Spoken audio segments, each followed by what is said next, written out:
31 декабря 1994 года российские бронированные армады начали штурм чеченской столицы.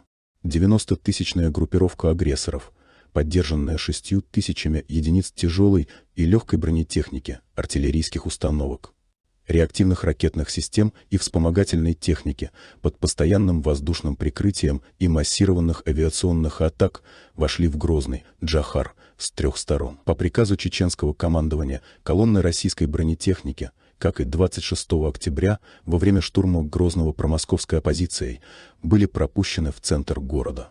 Затем началась знаменитая чеченская контратака. В течение дня передовые части и бронетехника российских войск, вошедшие в город, были уничтожены. Ожесточенные бои развернулись прямо перед президентским дворцом. Мобильные группы чеченских маджахедов и сельских ополченцев расстреливали танки и БМП из гранатометов. Несколько единиц чеченских танков периодически прорывались в центр города и атаковали противника. Однако уже на 3-й день боев чеченское командование было вынуждено отказаться от использования танков в центре города, так как сельские ополченцы несколько раз расстреливали бронемашины, принимая их за технику врага. В президентском дворце находились вице-президент Ичкерии Зелимхан Яндарбиев, осуществлявший общее руководство на месте, и начальник главного штаба вооруженных сил чеченского государства Аслан Масхадов, который непосредственно руководил обороной города. Джохар Дудаев находился в резервном штабе в поселке Алды на западе Грозного и координировал действия вооруженных сил Ичкерии.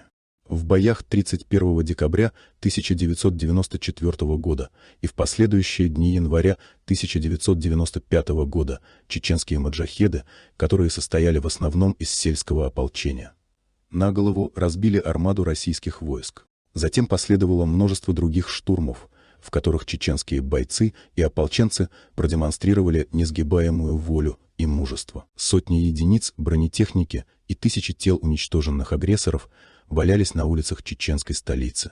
Целые полки и бригады были разгромлены в тех беспримерных боях. Сотни оккупантов были захвачены в плен.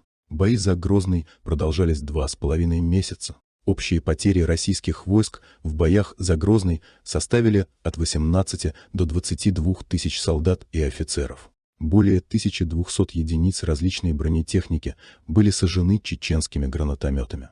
Широкую известность получили бои за железнодорожный вокзал, где была полностью уничтожена Майкопская моторизованная бригада. Лишь в середине марта 1995 года последние крупные подразделения чеченских войск покинули столицу, подорвав по приказу Шамиля Басаева телевизионную вышку. Российская пропаганда до сих пор пытается принизить безусловный военный успех маджахедов, которые практически на 90% состояли из простых ополченцев, впервые взявших в руки автомат в те дни, или вовсе замолчать те знаменательные события. Российские генералы и пропаганда нагромоздили кучу лжи о несуществующих дудаевских дотах и бункерах, многоярусных оборонительных рубежах, которые приходилось преодолевать ценой неимоверных усилий и героизма русских солдат, мифических наемниках-профессионалах, афганских наемниках и балтийских биатлонистках-снайпершах, которые получали от Дудаева по $1000 в день.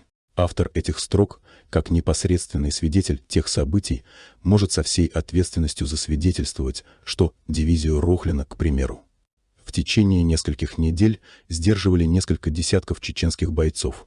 Это не описка, именно несколько десятков, оборонявших позиции по линии Дом пионеров, Старый обком, Совмин и гостиница «Кавказ». Единственным непреодолимым рубежом перед русской армадой был простой чеченский сельчанин, взявший в руки автомат и положившийся на помощь и милость Аллаха.